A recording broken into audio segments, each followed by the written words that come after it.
Well, it's day 6 FCF in our strange voyage on schemes and schemers, and we'll end out with the book of Esther today. So we're going forward about 106 years to about 474 BC, and we come to a most unusual book in the Bible, the book of Esther.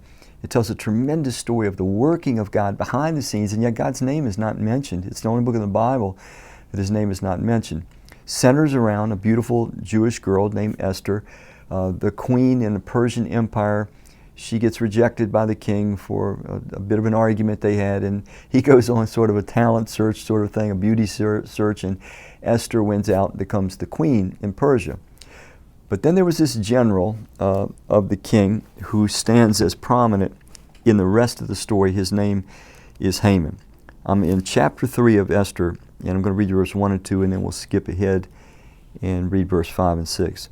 It says, "After these events, King Xerxes honored Haman, son of Hammedatha, the Agagite, elevating him and giving him a seat of honor higher than all of the other nobles. All the royal officials at the king's gate knelt down and paid honor to Haman, for the king had commanded this concerning him.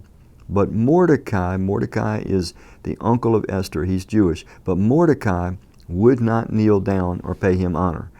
The royal officials at the king's gate asked Mordecai, 'Why do you disobey the king's commands?' Mordecai wouldn't give in." Let me pick up now in verse 5. "When Haman saw that Mordecai would not kneel down or pay him honor, as he was enraged. Yet having learned who Mordecai's people were, he scorned the idea of killing only Mordecai. Instead, Haman looked for a way to destroy all Mordecai's people, the Jews, throughout the whole kingdom of Xerxes." Now the whole rest of the book of Esther is about how God behind the scenes destroys this plot, and Haman himself ends up getting executed. The Jews end up becoming freed by the Persian king so that they can fight for themselves, and it turns out well. But what we see in Haman is what I would call narcissistic rage. He just felt so angry that this person wouldn't give him the respect. Mordecai, this Jew, wouldn't give him the respect that he believed he deserved, and he became angry enough that he wanted to destroy him. Now, this is not an unusual thing, particularly in the workplace. These kinds of things happen. If somebody doesn't feel like they're getting sufficient respect, it is not unusual for them to scheme and try to see to it that that person's position or career is ruined altogether. But it can happen in families too.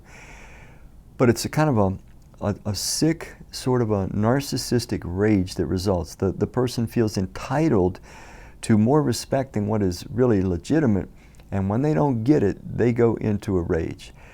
I hope you're not in a situation like that. I hope you don't have to deal or work with somebody like that. I hope you don't have somebody like that in your family. But if you do, at least the Lord has given you some understanding. And by the way, the Lord ends up turning the tables on Haman in this very big. So if you're in that position where somebody is persecuting you, trust the Lord, stay faithful to Him, and don't worry about the way this thing will come out. I hope this unusual journey of scheme and schemers has elevated your understanding of the way God works in these unusual circumstances. Thank you.